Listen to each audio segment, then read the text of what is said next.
Hello again, everyone, and welcome back. Today we're going to start talking about the 1950s and what happens after World War II. The soldiers come home, it's economic prosperity in the United States, and how does this all affect and lead up to the civil rights movement and the counterculture and the women's rights movement and all of the dramatic social changes that we see in the coming years.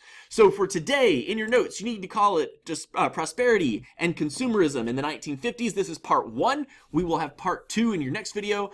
Let's go. So no real political figure looms larger in the 1950s than Dwight Eisenhower. After World War II ends, and if you remember when we talked about him in World War II, he's the supreme Allied commander, which means he's kind of the general in charge of all of the Allied troops. After the war ends, he is a rock star celebrity, and people are really excited about him. And when he comes back home to America, because the United States is not rebuilding like much of Europe, the economy soars, prosperity kind of reigns, and once Eisenhower becomes president, he's really going to work to maintain a lot of those New Deal ideas that had been born out of FDR and carried over by Harry Truman. Now, in 1952, Dwight Eisenhower runs for president, and he runs as a Republican, and he runs against Democrat Adlai Stevenson.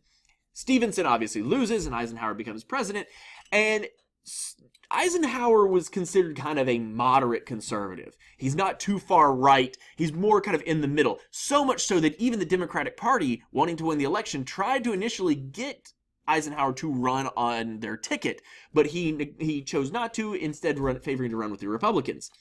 Now, Ike, as he became known, and as posters would often say, I like Ike, he becomes a champion of what was known as dynamic conservatism.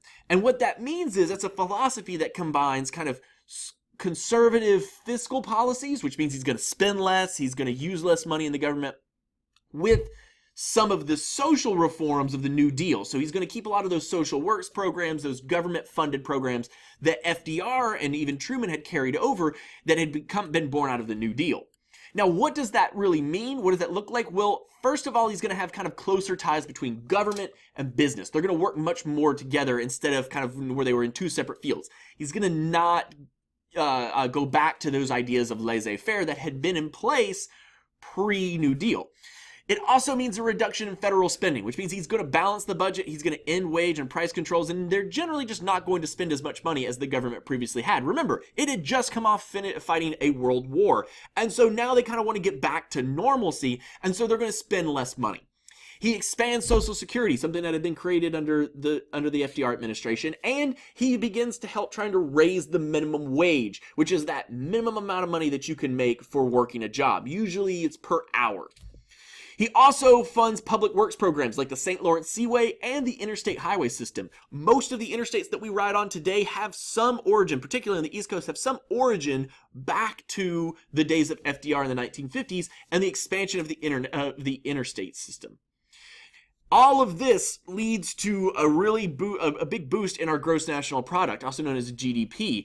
And so from 1945 to 1960, it grows tremendously, and as it grows, so does the American economy, and it continues to really become an economic boom.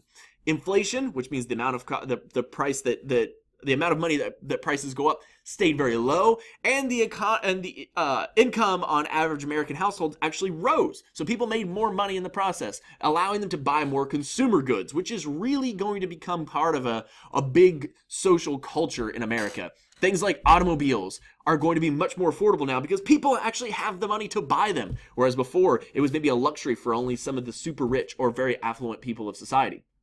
Now, some of the reasons why the economy grew stronger. Well, one, government spending encouraged economic growth. Buying those, or the government helping build interstates, encouraged people to open new businesses along those interstates, as we'll see shortly. They also helped fund schools, houses, highways, the military created jobs. So all this government spending that he's doing, even though he's using a little less, he's doing things that are still going to stimulate the economy and keep people interested and make them want to spend more of their own money. 2, Europe offered little competition to America. Much like at the end of World War I, Europe is rebuilding, so they don't have the factories, they don't have the means to be able to compete for consumer goods with America like they could maybe before the war. And so as the rest of the world's rebuilding, America is a global giant in industry. Number 3, new technologies. Things like computers boosted productivity in many areas. That also includes more agricultural technology. And 4, consumption increased. People want stuff. We still have this kind of consumer idea today. After those lean years of the Great Depression, people wanted to be able to buy a car or a house or move, do these things. And as a result, they could afford more children, and that leads to a baby boom. And if some of you maybe have parents or grandparents who are members of the baby boomer generation, and that basically means that after the war, people came home and made a whole bunch of babies, for lack of a better term. And so you get this baby boom, a large swell in population from between the 1950s and 60s. Now, unfortunately, that economic boom does not affect all people. It doesn't trickle down to everybody. And the most people who were left behind were small farmers who lived in very rural areas that did not have some of the economic advantages of others. It also left many African Americans and other minorities behind, and they were often some of the hardest hit when times did get tough. Many industrial jobs were cut for unskilled workers, and racial discrimination often kept minorities from even getting their foot in the door to have the job, much less being able to hold on to it. All of this is going to start creating a culture of asking questions of why, especially after many African Americans had fought in World War II and were coming out of the war thinking, we just made the world safe for democracy. We just beat back Hitler and his twisted ideology, and now we're coming home and facing racial prejudice and discrimination. That really seems wrong, and it's going to start sowing the seeds for the civil rights movement ahead. Now, those interstates, people for years and years and years had lived in cities. As the interstates started connecting cities together, people decided they wanted to move out of those crowded cities, and because there was a larger middle class that was growing, they decided they wanted to have a home and a yard and a white picket fence and much of what you have today. All of that begins to crop up little small cities around those larger cities called suburbs.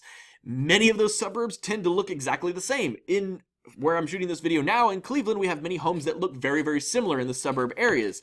Those became known as Leavitt Towns, and they consisted of nearly identical houses that were cheap and easy to build, and so you'd get these little subdivision communities where people would crop up and live in their suburbs right outside of the cities.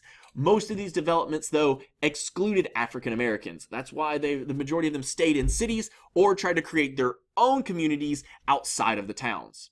That's it for today. Tomorrow we will talk much more about the consumer culture, the rise of advertisement, and we'll even talk about Mad Men, the TV show, a little. Until then, make sure you have all of this information in your notes. If you have any questions, make sure you add those to the questions section as well. I will see you all next time. Have a great rest of your day. Bye-bye.